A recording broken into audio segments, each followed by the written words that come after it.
Bonjour, je m'appelle Ryan Whitmore, j'ai 40 ans et je suis actuellement sergent-chef dans l'armée américaine, en poste à Fort Carson, dans le Colorado. Si vous me demandez d'où je viens, je dirai Rockford, dans l'Illinois. Mais ne vous attendez pas à ce que j'en tire une certaine nostalgie. Rockford n'est pas pour moi une ville natale à chérir. C'est une ombre longue et froide qui essaie toujours de me retenir au moment même où je crois m'être libéré. J'ai grandi dans une famille où l'amour, s'il existait, était conditionnel, et moi, le fils aîné, je n'ai jamais semblé assez bien pour être aimé sans devoir faire mes preuves.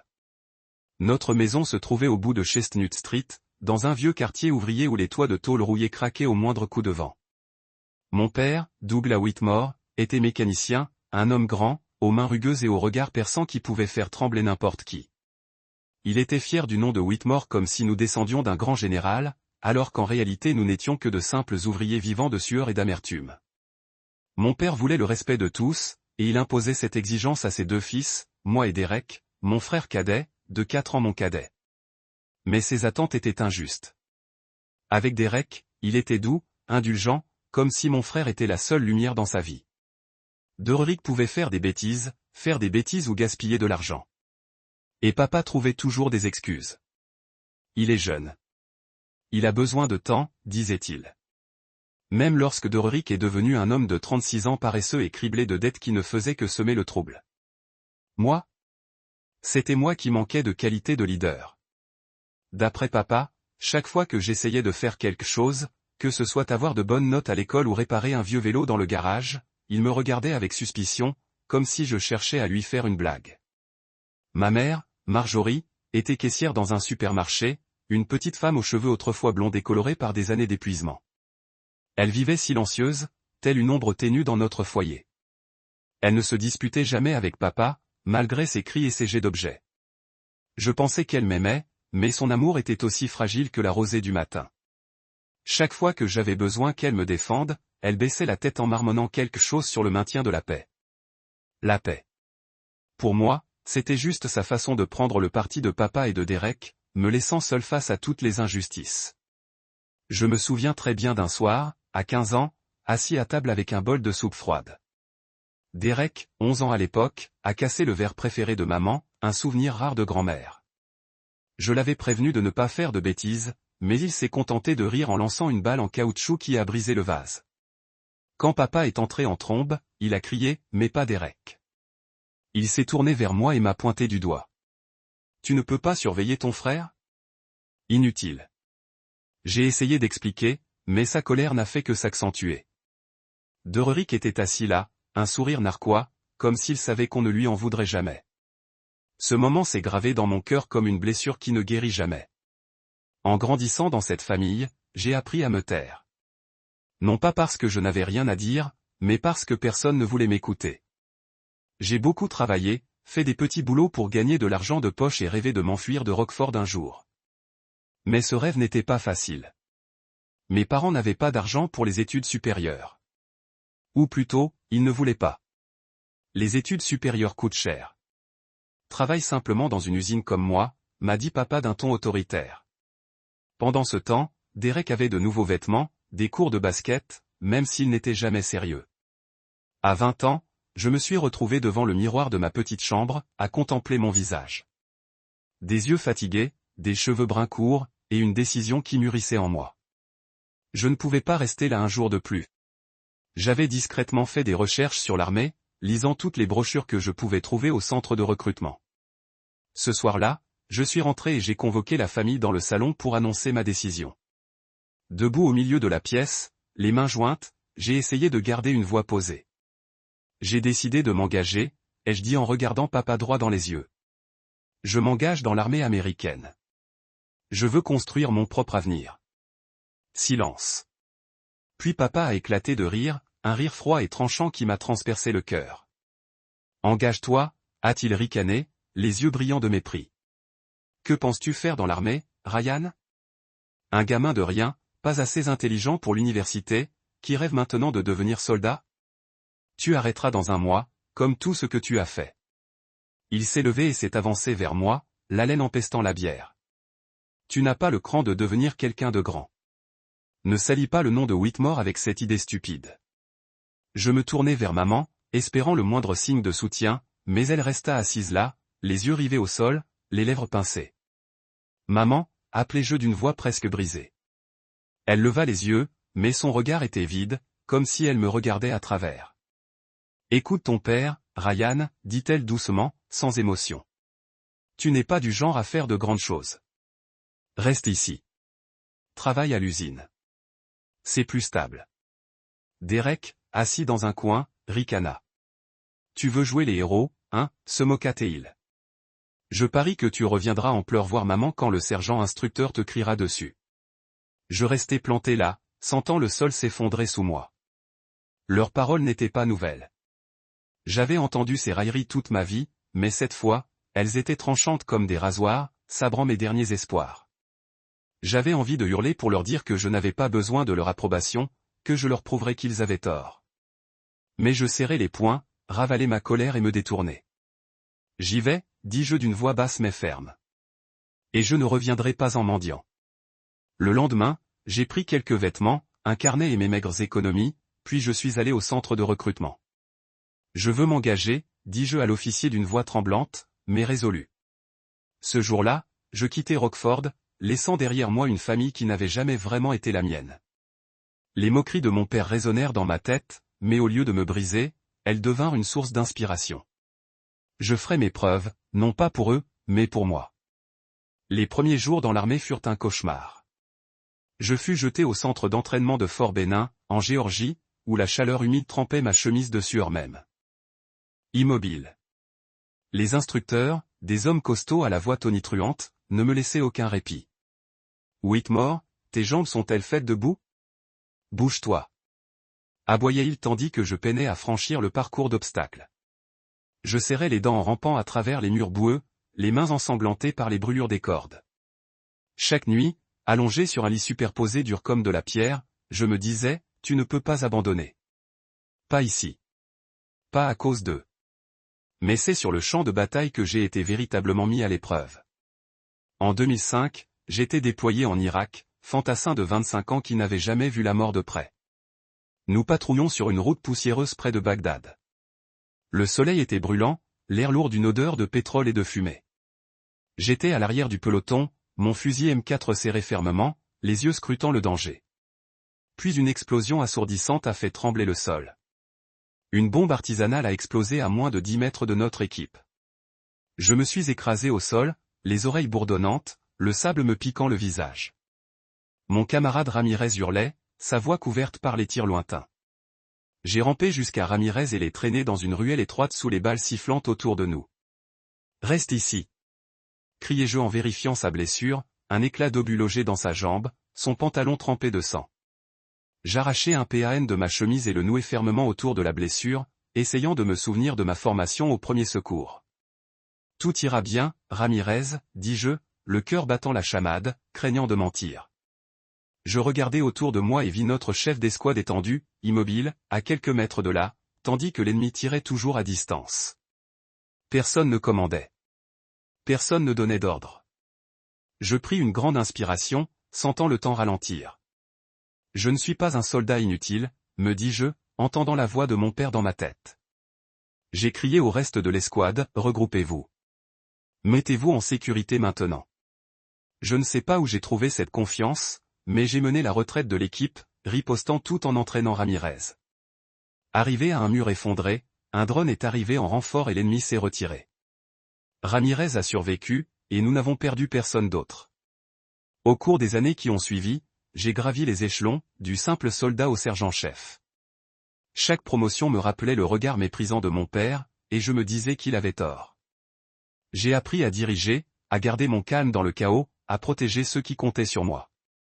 Mais j'ai aussi appris que le champ de bataille n'était pas seulement là. Il était en moi, où je combattais les souvenirs de Rockford, d'une famille qui n'avait jamais cru en moi. À Fort Carson, j'ai rencontré Melissa. Elle travaillait au cabinet médical de la base, ses cheveux bruns attachés haut, son sourire réchauffant le froid du Colorado. La première fois que nous avons parlé, elle pensait une coupure à ma main. Elle regardait. Moi, j'ai souri et j'ai dit, tu es le seul à ne pas t'être plaint quand j'ai désinfecté la plaie, sergent-chef. J'ai ri pour la première fois depuis des mois, sentant une étincelle de chaleur m'envahir le cœur. Mélissa ne ressemblait à personne que j'avais rencontré. Elle ne m'a pas interrogé sur mon passé ni insisté quand je me taisais, mais elle avait le don de me lire à travers, comme si elle savait jusqu'où allaient mes cicatrices. On a commencé à sortir ensemble, à se promener au bord du lac, à prendre un café dans une petite boutique de Colorado Springs. Je lui ai parlé de l'armée, de mes nuits blanches sur le terrain, mais j'ai évité de mentionner Rockford.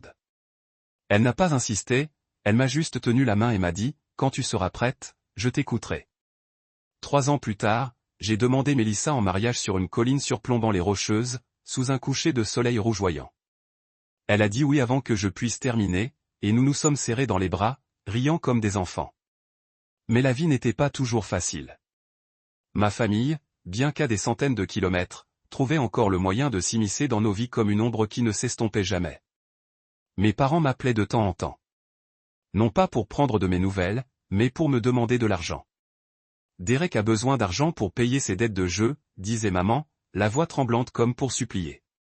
Juste $2000, Ryan. Tu es l'aîné. Tu dois aider ton frère.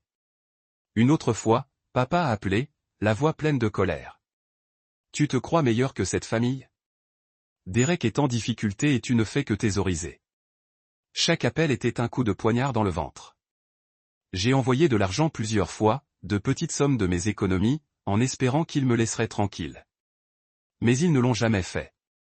Derek, le petit frère gâté, avait toujours une nouvelle excuse, une autre dette, un investissement raté, ou juste besoin d'argent pour repartir à zéro. Je me souviens d'une fois où maman a appelé pendant que Mélissa et moi dînions. Derek s'est fait virer. Elle a dit, il a besoin de $3000 pour le loyer. Juste pour cette fois, Ryan, s'il te plaît. J'ai regardé Mélissa, qui a légèrement secoué la tête. Non pas par égoïsme, mais parce qu'elle savait qu'on se servait de moi. Maman, je ne peux pas, dis-je d'une voix lourde. Mélissa et moi économisons pour une maison. Elle garda le silence, puis raccrocha, me laissant avec un sentiment de culpabilité que je savais ne pas mériter. Ces appels m'épuisaient. Mélissa remarquait que je me tournais et me retournais la nuit, et elle commença à intervenir. Un soir, quand maman appela à minuit, Mélissa me prit le téléphone des mains. « Madame Marjorie, voici Mélissa, dit-elle d'une voix calme mais ferme. Ryan a fait tout ce qu'il pouvait. Si Derek a besoin d'argent, qu'il s'en occupe. S'il te plaît, ne rappelle plus. » Je la fixais, choquée et reconnaissante. Maman n'avait pas rappelé pendant des mois, mais je savais qu'il n'abandonnerait pas facilement.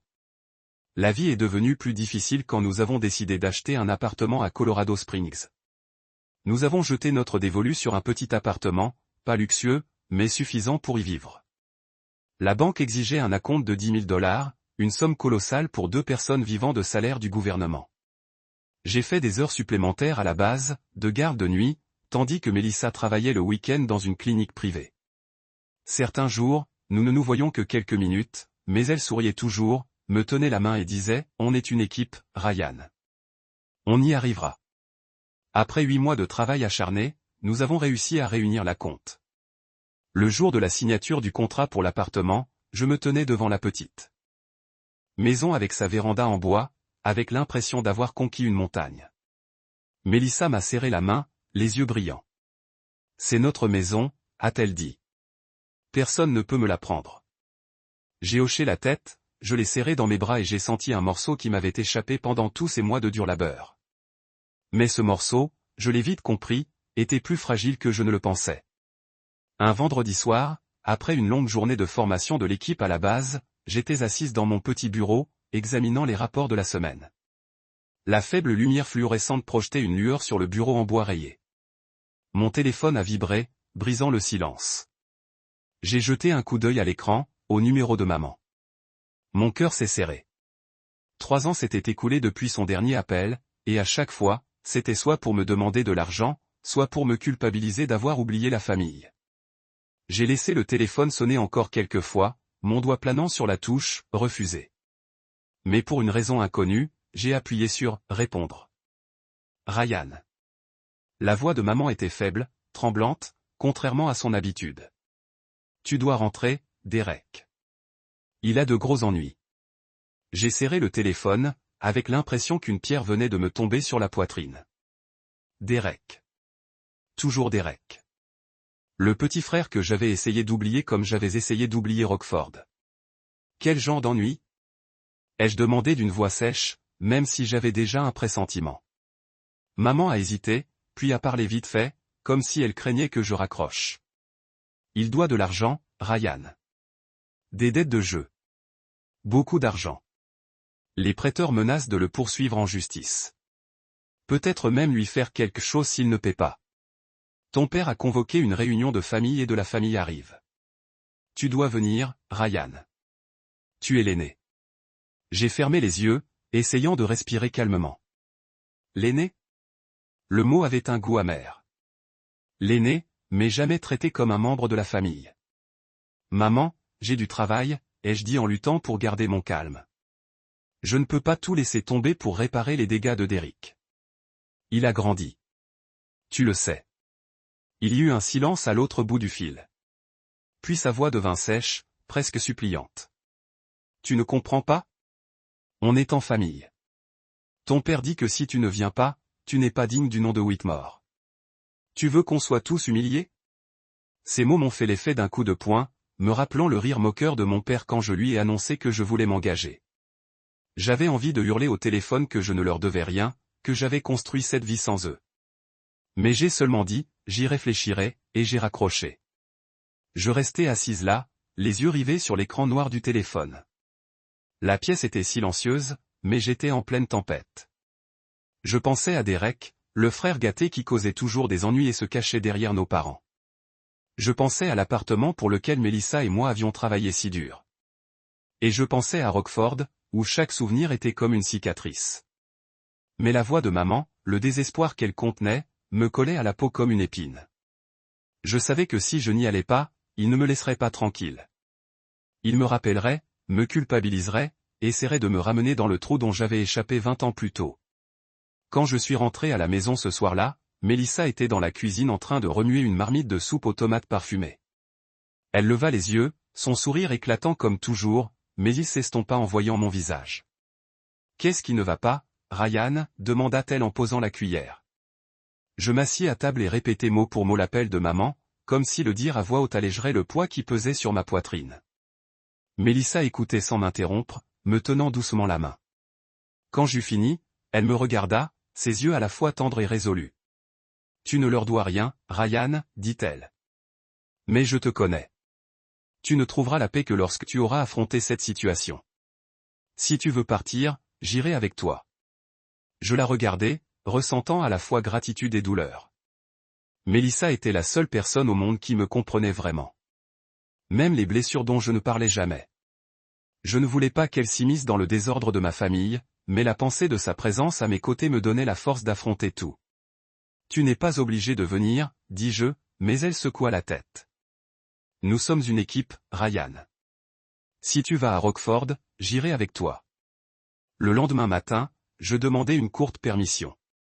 Mon commandant, le colonel Harris, me regarda par-dessus ses épaisses lunettes, les sourcils levés. « La famille Whitmore ?» demanda-t-il d'un ton sceptique. J'acquiesçai, sans donner beaucoup d'explications.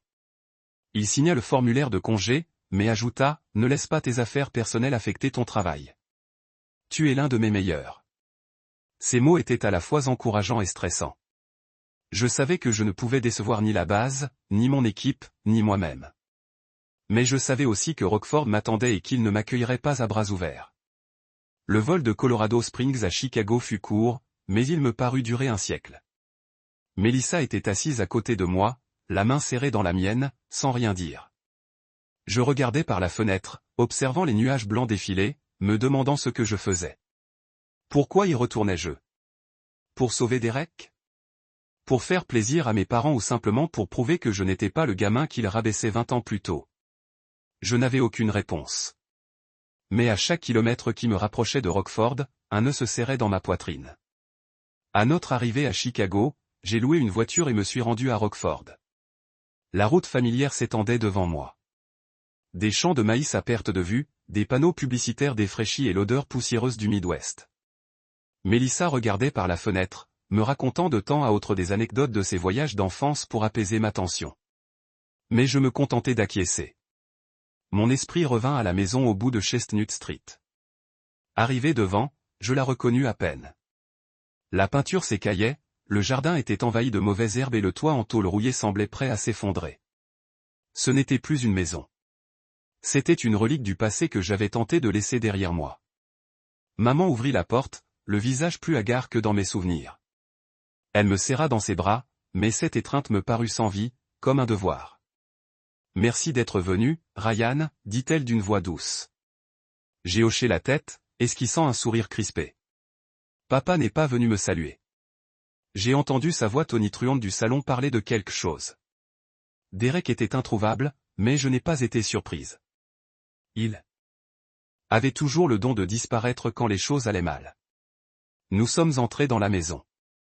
Le salon était exigu, l'air chargé d'une odeur rance de cigarettes et de vieille bière, un rappel que je n'avais rien à faire ici. Oncle Karl était assis dans un coin du canapé, tapotant son genou, le regard perdu comme s'il craignait d'être entraîné dans la bagarre. Tante Hélène, avec ses cheveux blonds défaits, était assise bien droite dans un fauteuil, les lèvres pincées. Son regard perçant scrutait tout le monde comme si elle jugeait une pièce de théâtre. D'autres membres de la famille, oncle George, tante Linda et quelques visages dont je me souvenais vaguement, étaient éparpillés dans la pièce. Certains chuchotaient entre eux, d'autres fixaient le sol comme s'ils savaient ce qui allait arriver, mais ne voulaient pas y participer. Papa était assis dans son fauteuil, une bière à la main, le regard aussi froid que le jour de mon départ, il y a 20 ans. « Alors, tu es enfin arrivé ?» dit-il d'une voix teintée de sarcasme. « Je pensais que tu étais trop occupé à jouer les héros. » J'ai ravalé la colère qui me montait à la gorge. Maman a dit, Derek a des ennuis, ai-je répondu en essayant de garder une voix calme. Qu'est-ce qui se passe, a grogné papa en claquant son verre de bière sur la table avec un bruit sourd. Ton frère est dans une situation délicate. Des dettes de jeu. $1 million. Les prêteurs ne plaisantent pas, on a besoin d'argent, et tu es le seul dans cette famille à pouvoir le gérer. Mon sang s'est enflammé. $1 million? Qu'avait fait Derek avec une telle somme? Et pourquoi, une fois de plus, était-ce moi qui étais rappelé pour nettoyer son bazar? Mélissa me serra la main sous la table, ses doigts pressant doucement comme pour me rappeler de rester calme. Mais intérieurement, une tempête grondait.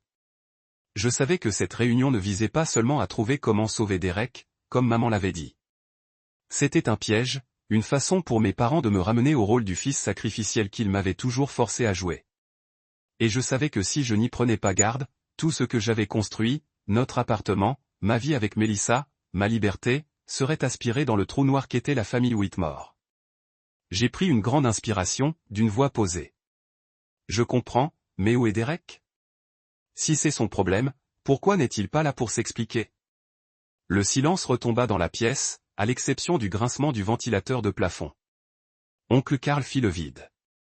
Il serra la gorge et jeta un coup d'œil à tante Hélène comme pour espérer qu'elle dise quelque chose, mais elle haussa un sourcil, croisa les bras et détourna le regard.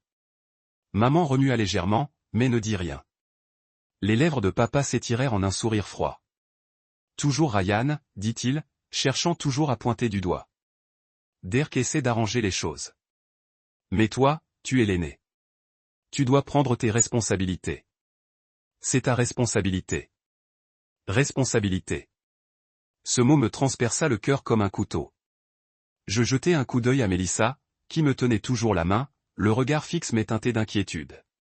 Ma responsabilité, répétai-je d'une voix plus forte.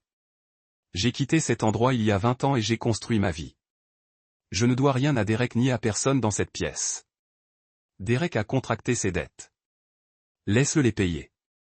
Maman halta doucement, la voix tremblante. Ryan, comment peux-tu dire ça? Derek est ton frère. Mais avant que je puisse répondre, papa se leva d'un bond et claqua son verre de bière sur la table. Le tintement du verre sur le bois résonna comme un avertissement. Pour qui te prends-tu, rugit-il. Un petit soldat qui se prend pour un génie parce qu'il a un petit appartement dans le Colorado. Tu portes le nom de Whitmore, Ryan. On ne tourne pas le dos à sa famille. Il se tourna vers la pièce, la voix pleine de théâtralité. Écoute-le. Le fils aîné qui ignore le devoir. Écoutez bien ça.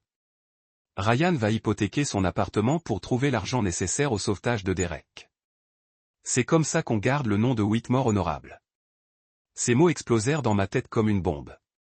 Hypothéquer notre appartement, la maison dans laquelle Mélissa et moi avions versé notre sueur, nos larmes et nos nuits blanches. Mon sang bouillonnait, mes poings se serrèrent. Non, dis-je d'une voix basse mais glaciale. Cet appartement nous appartient, à Mélissa et moi. On s'est donné du mal pour l'avoir.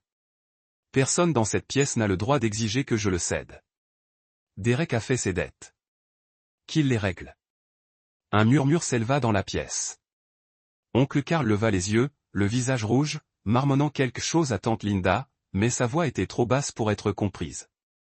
Tante Hélène laissa échapper un rire aigu, sa voix aiguë fendant l'air. Oh, Ryan, toujours aussi têtu, hein? Tu te prends pour un héros, mais tu n'es qu'un soldat incapable de faire passer sa famille en premier. Je me tournai vers elle, la colère montant en moi. Une famille? Tu appelles ça une famille? Des gens qui ne font que prendre et ne donnent jamais en retour. Sa mâchoire se décrocha, mais elle ne répondit pas, croisant simplement les bras plus forts, me fusillant du regard comme si j'avais insulté toute la lignée.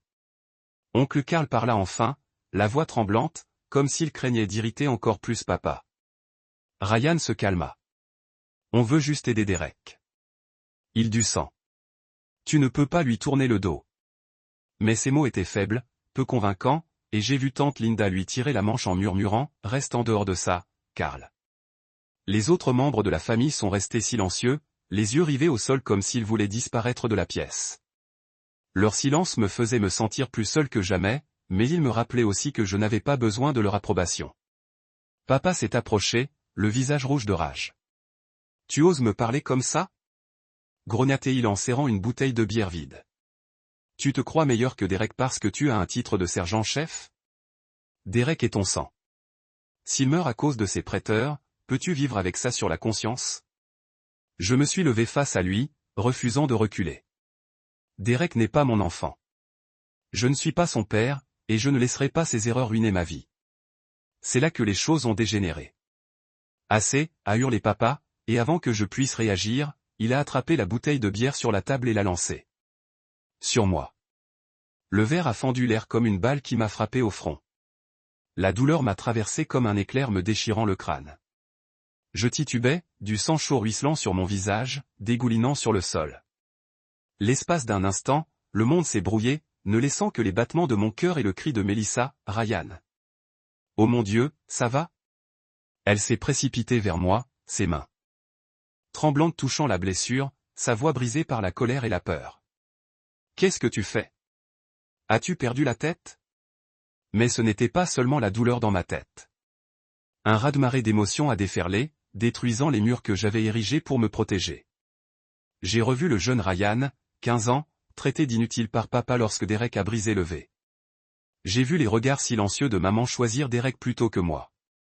J'ai vu les chevaliers en Irak se demander si j'avais survécu pour prouver que je n'étais pas un soldat de rien. Et maintenant, debout ici, le sang coulant sur mon visage, j'ai réalisé que cette famille n'avait jamais changé. Ils me voyaient toujours comme un instrument, quelqu'un à blâmer, à utiliser. Mais cette fois, je n'étais plus l'enfant effrayé. J'étais Ryan Whitmore, qui avait survécu à la guerre, à des années de solitude, et je ne les laisserai pas me rabaisser. J'ai levé les yeux et croisé le regard de papa. Il haletait, les mains toujours serrées, le regard plein de défi, comme s'il me mettait au défi de dire que je le méritais. Maman se couvrit la bouche, les yeux rouges, mais elle ne dit rien. Elle ne se leva pas. Elle ne s'approcha pas de moi. Oncle Karl marmonna quelque chose. Peut-être, mon Dieu, Douglas, calme-toi. Mais sa voix était faible, comme s'il craignait d'attiser la colère de papa. Tante Hélène se tenait dans un coin, marmonnant, je t'avais dit qu'on n'aurait pas dû rappeler Ryan. Comme si ma présence était la cause de tout cela, les autres membres de la famille étaient assis là, les yeux rivés au sol, aucun n'osant me défendre. Leur silence était une autre lame plus tranchante que la bouteille. Mélissa me tira hors de la pièce, la voix tremblante mais résolue. On part, Ryan. Je la laissai me conduire jusqu'à la porte, le pas lourd, le sang coulant encore sur ma chemise. Dans ma tête, une voix résonna clairement. Tu n'as rien à faire ici. Tu n'as jamais été à ta place. En arrivant dans la cour, j'entendis maman m'appeler. Ryan, attends. Mais je ne me retournai pas. La porte claqua derrière nous, comme pour dire que j'en avais fini avec cet endroit. Dans la voiture, Mélissa essuya le sang de mon visage avec un chiffon, les mains tremblantes mais douces. « Tu vas bien ?» demanda-t-elle, les yeux rouges. Je la regardai, la femme qui était restée à mes côtés dans chaque tempête et qui m'avait esquivé un sourire, malgré la douleur qui me déchirait la tête et le cœur. « Je vais bien, dis-je. » Mais nous savions tous les deux que je mentais. Je n'allais pas bien. La bouteille n'avait pas fait que saigner. Elle avait anéanti tout espoir de voir ma famille changer. Mais en regardant Mélissa dans les yeux, je savais que je n'étais pas seul. Elle était ma famille, ma vraie famille. Et je me battrais pour protéger la vie que nous avions construite, quel qu'en soit le prix. Mélissa démarra la voiture, mais avant de partir, elle me prit la main et la serra fort. « Il ne te mérite pas, Ryan, dit-elle d'une voix ferme. Il ne te mérite pas, ni ce que tu as accompli. Nous surmonterons ça ensemble. » Je la regardai et, l'espace d'un instant, au milieu de la douleur et de la colère, je sentis une lueur d'espoir. Elle était ma famille, ma vraie famille, et je savais ce qui allait arriver. Je ne laisserais pas Rockford me faire tomber à nouveau. Alors que la voiture quittait Chestnut Street, je jetai un coup d'œil à la maison dans le rétroviseur, qui rétrécit jusqu'à disparaître. Mais l'image de papa jetant la bouteille, son regard froid et le silence complice de tous les autres me hantaient. Je savais que ce n'était pas la fin. Il ne me laisserait pas partir facilement. Mais je savais aussi que cette fois, je ne les laisserais pas gagner. Ce soir-là, dans un petit hôtel de la banlieue de Rockford, j'étais assise dans un fauteuil près de la fenêtre, les yeux fixés sur l'autoroute brumeuse. La tête me lançait encore, la blessure au front bandée par Mélissa. Mais l'humiliation et la colère me tenaillaient le cœur. Mélissa était assise sur le lit, consultant son téléphone en silence, mais je savais qu'elle s'inquiétait pour moi. « Tu as besoin de dormir, Ryan, dit-elle d'une voix douce mais ferme. Demain, on fera un plan. On trouvera une solution. » Trouver une solution ? J'ai laissé échapper un rire amer. Comment, Mel ? Ils veulent notre appartement. Ils veulent tout ce pourquoi nous avons donné notre sang. Et personne dans cette pièce ne m'a défendu. Je me suis détourné, ne voulant pas qu'elle voie mes larmes monter. Mais Mélissa s'est levée, est venue vers moi et a posé une main sur mon épaule. « Ils ne sont pas ta famille, Ryan, » a-t-elle dit fermement. « Je suis ta famille. Notre appartement, notre vie, c'est ta famille. Ne les laisse pas me prendre ça. » Ces mots ont dissipé le brouillard dans mon esprit comme un signal. Elle avait raison. J'avais laissé les Whitmore me définir trop longtemps. Leur moquerie et leur mépris m'enfermaient dans le rôle du fils sacrificiel. C'était fini. J'avais survécu aux champs de bataille, aux nuits blanches dans l'armée et à 20 ans de solitude. Je ne les laisserai pas me faire tomber. Je trouverai un moyen, ai-je dit en lui prenant la main. Je ne les laisserai pas toucher à notre vie. Le lendemain matin, j'ai agi. D'abord, il fallait que je sache exactement ce qui se passait avec Derek et pourquoi papa était si sûr de lui en exigeant que j'hypothèque notre appartement. J'ai contacté un ancien camarade de l'armée, Jake, aujourd'hui détective privé à Chicago. Jake avait l'esprit vif et un don pour dénicher des informations que personne d'autre ne pouvait trouver. « Que veux-tu que je trouve, Ryan ?» demanda-t-il au téléphone, l'air alerte malgré mon appel à 7 heures du matin. « Tout sur Derek, dis-je. Détective, affaire, tout ce qui touche à ma famille. J'ai besoin de savoir ce qu'il cache. » Jake ne posa pas de questions, se contentant de dire « Donne-moi 3 jours. Tu auras des réponses. » Je raccrochai, avec l'impression d'avoir tiré le premier coup de feu d'une guerre que je ne pouvais pas me permettre de perdre. En attendant Jake, Mélissa et moi retournâmes à Colorado Springs. Notre appartement était le même, un léger arôme de café, la lumière du soleil filtrait par la fenêtre, le vieux tapis que Mélissa adorait. Mais cette fois, entrer ne m'apporta pas la paix habituelle. Je me sentais comme un soldat revenant du combat, portant des blessures invisibles. Mélissa le sentit. Elle m'attira vers le canapé et me mit une tasse de thé chaud dans les mains. « On va s'en sortir, Ryan, » dit-elle. « Mais tu dois tout me dire. Ne garde pas ça pour toi. » Je lui ai tout raconté, depuis les jours où papa me traitait d'inutile, la complicité silencieuse de maman, jusqu'au sourire suffisant de Derek chaque fois que j'étais mis à l'écart. Mélissa écoutait sans m'interrompre, resserrant sa prise sur ma main. Quand j'ai eu fini, Elle a dit, ils ont eu tort de te traiter comme ça, mais tu n'es plus ce gamin sans défense dans cette maison. Tu es Ryan Whitmore, l'homme le plus fort que je connaisse, et je serai là quoi qu'il arrive. 3 jours plus tard, Jake m'a rappelé.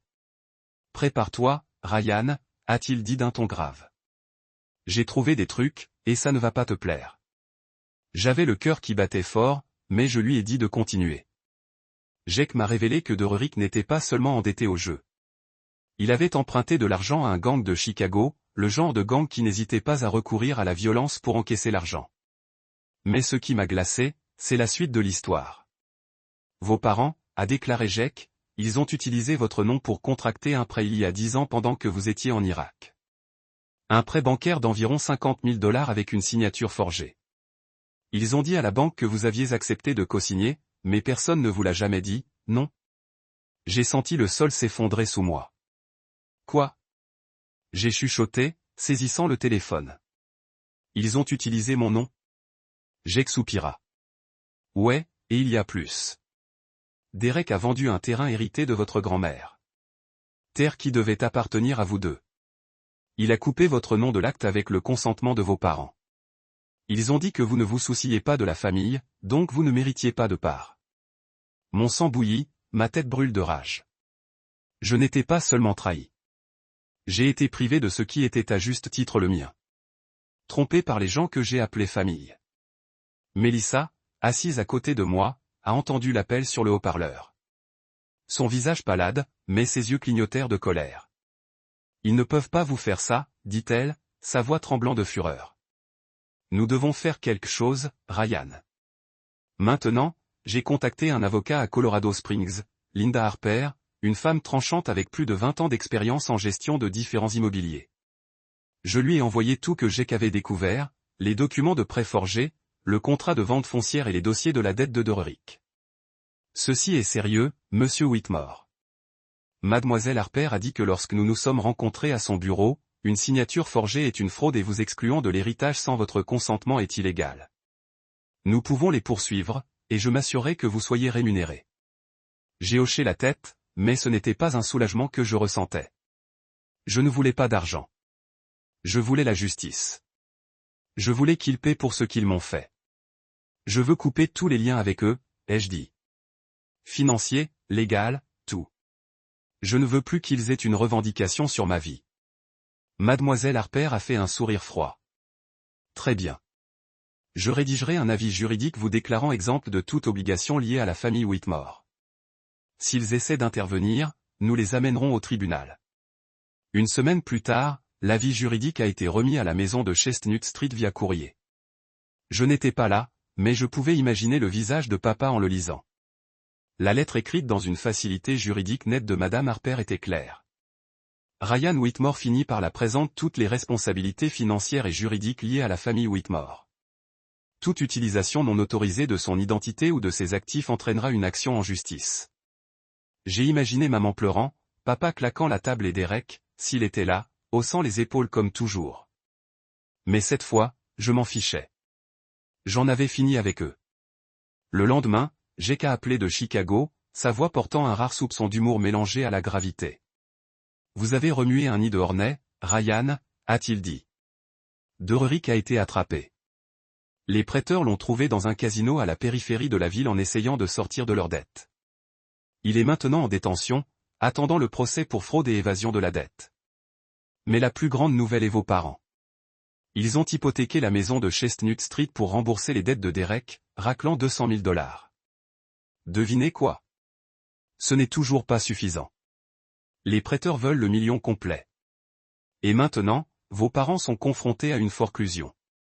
Je coulais sur le canapé dans notre appartement, le téléphone pressé vers mon oreille, une rafale froide qui me balayait. Mes parents avaient hypothéqué la maison, le père du sanctuaire se vantait toujours, où il a affirmé que le nom de Whitmore serait à jamais respecté. Je l'ai imaginé dans le salon, son fier regard maintenant réduit au désespoir. Maman, essuyant probablement les larmes, marmonnant pour garder la famille ensemble. Mais ils avaient choisi Derek, ont tout versé dans le frère gâté, et maintenant ils payaient le prix. Autre chose, Jake? Ai-je demandé, ma voix sèche. Jake soupira. Le bourdonnement de la communauté de Rockford.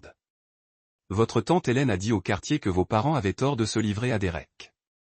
L'oncle Karl évite tout le monde, honte d'être lors de cette réunion. Les proches ne se réunissent plus chez vous. Ils disent que les Whitmore ont perdu la face. Vos parents sont pratiquement des parias maintenant. J'ai hoché la tête, bien que Jake ne puisse pas voir. Je ne me sentais pas suffisant, mais je ne me sentais pas non plus coupable. Ils ont creusé leur propre tombe, et je n'étais plus celui qui le remplit. J'ai raccroché, regardant par la fenêtre de l'appartement. Le soleil du Colorado s'est coulé, illuminant le vieux tapis que Melissa aimait. Elle a marché avec un plateau de thé et des biscuits fraîchement cuits. Le léger parfum de vanille adoucissant l'air. « J'ai qu'à appeler. » demanda-t-elle, plaçant le plateau sur la table. J'ai tout raconté. L'arrestation de Derek, la maison hypothéquée de mes parents échouant et leur réputation ternie à Rockford. Quand j'ai mentionné la maison de rue Chestnut, Melissa secoua la tête, ses yeux clignotant avec une colère rare. « Ils ont fait leur choix, Ryan, a-t-elle déclaré. Ils ont choisi Derek. J'ai choisi cette fierté creuse et maintenant ils ont tout perdu. Vous n'êtes pas responsable de cela. » Je lui ai pris la main, sentant la chaleur de ses petits doigts. Je sais, dis-je, mais une partie de moi me sent toujours vide. Je pensais que je pouvais lâcher le passé, mais résolu. Le passé ne vous définit pas, laissez quiconque, pas même votre famille, emporte cela. Ces paroles étaient un feu qui réchauffait mon cœur. Je l'ai rapprochée, la tenant étroitement, sentant le rythme constant de sa respiration. Melissa était ma vraie famille, pas les gens de Rockford. C'est elle qui me tenait à travers des nuits blanches, hantées par des appels à de l'argent, à travers les jours exténuants, nous avons travaillé pour acheter cet appartement. Elle était la raison pour laquelle je ne me suis pas effondré lorsque cette bouteille de bière m'a frappé la tête. Quand toute ma famille a tourné le dos, merci. J'ai chuchoté, de ne pas m'abandonner. Nous sommes retournés à notre routine à Fort Carson. Je suis retourné à la base, menant mon équipe, guidant les jeunes soldats à travers une formation exténuante. Le colonel Harris a frappé mon épaule à mon retour, son regard vif mais chaleureux rencontrant le mien. « Ravi de vous revoir, Whitmore », a-t-il dit. « Cette équipe a besoin de vous. Ne laissez pas les trucs personnels vous distraire. » J'ai hoché la tête, ressentant le poids de ces mots. J'étais là, le sergent-chef Whitmore, respecté pour ce que j'ai fait, pas le nom que j'ai porté. Chaque jour à la base m'a rappelé que j'avais construit une vie pour être fier sans avoir besoin de l'approbation de mes parents ou de quiconque à Rockford. Mais Rockford n'a pas lâché facilement. Maman a appelé plusieurs fois, laissant de longs messages vocaux décousus. « Ryan, je suis désolé pour la réunion », a-t-elle dit d'une seule voix tremblante. Mais nous perdons tout.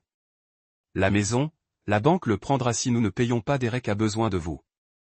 Je te supplie, Ryan. J'ai écouté mais je n'ai pas répondu. Une partie de moi voulait crier qu'elle avait tort, qu'elle et papa avaient choisi Derek sur moi toute ma vie, que leur maison n'était pas mon fardeau. Mais j'ai supprimé les messages, laissant le silence parler pour moi. Papa a appelé une fois, sa voix, manquant de son arrogance habituelle. « Vous pensez que vous avez gagné, Ryan ?» Il a dit, « Vous abandonnez votre famille, votre sang. Vous le regretterez quand il vous reste personne. » J'ai raccroché sans un mot. Il avait tort. J'avais Melissa, les soldats de Fort Carson, qui m'ont vu comme un frère, une vie que j'avais construite avec du sang et de la sueur. Je n'avais pas besoin que le nom de Whitmore se sente digne. Melissa et moi avons commencé à parler de l'avenir pour la première fois non aspiré par Rockford. Un soir, nous nous sommes assis sur le balcon de notre appartement, les lumières de la ville scintillaient au loin. Melissa a répandu une carte sur la table pointant vers la côte de l'Oregon. « Que pensez-vous d'une petite maison ici ?» demanda-t-elle, ses yeux scintillants. « Près de l'océan, où nous pouvons entendre les vagues chaque matin. Personne de Rockford ne nous trouvera. » J'ai souri, nous imaginant dans une maison en bois avec un porche face à la mer. « Ça a l'air parfait, » dis-je. Un nouveau départ. Juste toi et moi. Nous avons décidé d'économiser pour une maison côtière après que ma retraite est planifiée en 2 ans. Melissa a parcouru des photos en ligne des plages de l'Oregon me montrant des maisons avec des toits de carreaux rouges et de grandes fenêtres. Nous aurons un swing sur le porche, a-t-elle dit, sa voix débordant d'excitation. Et un petit jardin où je peux faire pousser des fleurs. J'ai ri, la rapprochant. Quoi que tu veux, je vais y arriver, ai-je dit. Et cette fois, je l'ai cru. Un week-end, nous nous sommes rendus à une foire immobilière à Colorado Springs, où un stand a favorisé les maisons côtières. L'agent, une femme amicale d'âge moyen, nous a montré un modèle d'une petite maison à Newport, Oregon. 3 chambres, un large porche et une promenade de 5 minutes jusqu'à la plage, a-t-elle déclaré. Melissa m'a serré la main. Et ses yeux brillants comme un enfant. Pouvez-vous imaginer Ryan se réveiller au son des vagues? Plus d'appels de Rockford. J'ai hoché la tête, sentant une nouvelle porte s'ouvrir devant nous. Sur le retour, Melissa a allumé la radio, une vieille chanson country jouant, et nous avons chanté, en riant comme Rockford, la bouteille de bière et les appels de mendicité n'ont jamais existé. Pour la première fois depuis des années, je me sentais à bout, comme si j'avais jeté des chaînes en fer. Ma famille, mes parents, avec leur maison hypothéquée, Derek avec ses dettes et ses problèmes n'étaient plus mon poids à porter. Ils avaient choisi leur chemin et j'avais choisi le mien. Un soir, alors que le coucher de soleil du Colorado peint le ciel rouge, j'ai sorti mon vieux cahier, celui qui m'avait suivi depuis l'enrôlement. Il était rempli de notes, d'horaires de formation, de plans de combat, de pensées éphémères de longues nuits sur le terrain. J'ai ouvert une page vierge, ramassé un stylo et écrit. Ils m'ont appelé personne soldat. Ils ont dit que je manquais de leadership, que je n'étais pas digne du nom de Whitmore. Ils ont hypothéqué leur maison pour sauver Derek, mais ils ont échoué comme ils m'ont échoué. Mais je suis celui qui s'est levé pour protéger ce qui compte. J'ai construit cette vie à partir de rien. Des nuits blanches, des jours de sang et de sueur. À partir de maintenant, je ne vis pas pour l'approbation de personne. Je vis pour moi, pour Melissa, pour la maison balnéaire où nous écrivons notre propre histoire. J'ai fermé le cahier, l'ai mis sur la table et je suis monté sur le balcon. Melissa était là en regardant la ville. Elle se tourna, sourit et je l'ai tirée dans mes bras. Sous le coucher du soleil, je savais que peu importe à quel point le passé était douloureux, l'avenir était le nôtre. Rockford avec toutes ses cicatrices et ses souvenirs n'était plus qu'un faible grain dans le rétroviseur de ma vie. Et j'ai enfin été gratuit.